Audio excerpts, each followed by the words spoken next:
Matematika itu mudah dan menyenangkan, bukan? Hai, pernahkah kalian memperhatikan sebuah kartu tanda penduduk milik orang tua kalian, atau mungkin kartu pelajar milik kalian sendiri? Kira-kira informasi apa aja sih yang tertera di kartu tersebut? Nama, alamat, tempat tanggal lahir, atau yang lainnya? Bagaimana jika sekarang timbul sebuah pertanyaan? Berapa jumlah orang di kelas kalian yang lahir di bulan Januari? Mungkin kalian bisa dengan mudah menemukan jawabannya dengan cara bertanya pada teman kalian atau melihat kartu pelajarnya ya. Bagaimana jika sekarang pertanyaannya diubah menjadi berapa jumlah penduduk Indonesia yang lahir di bulan Januari? Untuk menjawab pertanyaan tersebut, pasti kalian akan memerlukan data kelahiran penduduk seluruh Indonesia, bukan? Ya, data. Pada kesempatan kali ini, kita akan membahas mengenai data, khususnya terkait dengan penyajian data. Jadi, mari kita bahas bersama-sama.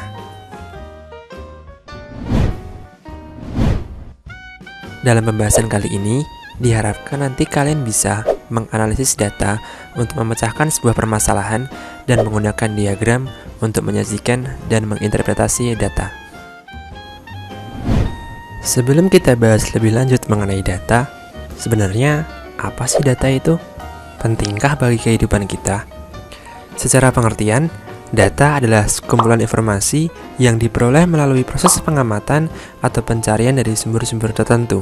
Jadi, setiap hal yang ada di sekeliling kita tentu bisa menjadi sekumpulan data ya. Sekarang, coba pikirkan, kira-kira data apa aja sih yang bisa kamu temukan di sekitarmu? Sebutkan juga ya. Nah, udah kenal dong berarti sama data. Sekarang, kita coba bahas jenis data yuk. Jadi, berdasarkan bentuknya, data juga bisa kita kategorikan menjadi dua macam, yaitu data kategorik dan data numerik. Apa sih perbedaannya? Jadi, data kategorik adalah data yang berbentuk kualitatif. Biasanya bukan berupa bilangan. Contohnya seperti data mata pencaharian di Yogyakarta, data pantai di Pulau Jawa, dan data gunung berapi aktif di Indonesia.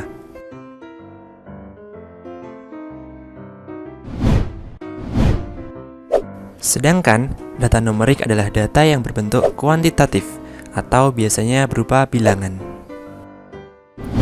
Contohnya seperti data kecepatan mobil yang melaju di jalan raya, data jumlah penumpang maskapai penerbangan,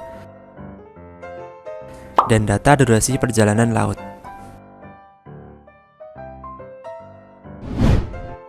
Nah, udah tahu ya berarti tentang pembagian jenis data. Sekarang, dari beberapa data berikut, bisakah kamu menyebutkan mana data yang termasuk kategorik atau numerik? Nah, setelah kalian tahu jenis-jenis data, sekarang kita masuk ke pembahasan utama ya, yaitu penyajian data. Sebenarnya, apa sih penyajian data itu? Dan mengapa data perlu disajikan? Nah, sebuah data, jika kita sajikan dengan baik dan benar, tentu akan mempermudah seseorang untuk memahami dan menganalisis data tersebut. Misalnya, kita ambil contoh seperti ini. Tentu, kalian masih ingat dengan peristiwa beberapa tahun yang lalu ya, kejadian yang membuat kalian harus berada di dalam rumah dalam kurun waktu yang cukup lama. Ya, peristiwa tersebut adalah pandemi COVID-19 yang berawal di Indonesia pada tahun 2020 silam. Selama peristiwa tersebut, tentu kalian sering melihat data mengenai perkembangan jumlah kasus COVID setiap harinya, bukan? Biasanya data kasus COVID tersebut akan disajikan dalam diagram seperti berikut ini.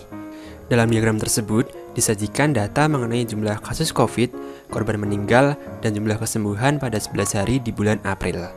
Nah, diagram ini merupakan salah satu contoh penerapan penyajian data dalam kehidupan sehari-hari. Beberapa bentuk diagram lain juga bisa digunakan untuk menyampaikan informasi mengenai kasus COVID seperti diagram berikut ini. Diagram ini menunjukkan perkembangan kasus COVID di seluruh Indonesia pada bulan Maret sampai Mei. Berikut juga merupakan contoh lain dari penyajian data dalam bentuk diagram. Di sini disajikan informasi mengenai jumlah penyumbang kasus kematian terbesar akibat COVID-19 di Asia Tenggara. Melalui diagram tersebut, kita dapat dengan mudah mengetahui negara mana saja yang menjadi penyumbang terbesar kasus kematian karena COVID. Jadi, sekarang kalian sudah tahu ya tentang seberapa pentingnya sebuah penyajian data dalam kehidupan kita. Dengan adanya penyajian data ini, kita akan dipermudah untuk mengetahui dan memahami informasi mengenai suatu data. Oleh karena itu, diharapkan kalian lebih termotivasi untuk mempelajari dan memahami kompetensi yang akan kita bahas kali ini. Lantas, bagaimana sih caranya menyajikan sekumpulan data?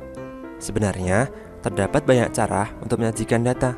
Namun, pada kesempatan kali ini, kita akan bahas beberapa saja ya. Jadi, terdapat beberapa metode yang biasa dan sering digunakan untuk menyajikan sekumpulan data. Metode tersebut diantaranya yaitu tabel frekuensi, diagram batang, diagram garis, dan diagram lingkaran.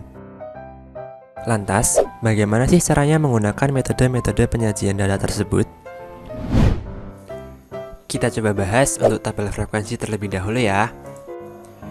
Secara pengertian, tabel frekuensi sendiri adalah susunan data yang dikelompokkan menurut kategori tertentu ke dalam sebuah tabel. Kemudian, sesuai namanya, tabel frekuensi juga dilengkapi dengan frekuensi yang sesuai dengan masing-masing datanya. Untuk lebih jelasnya, perhatikan permasalahan berikut ini.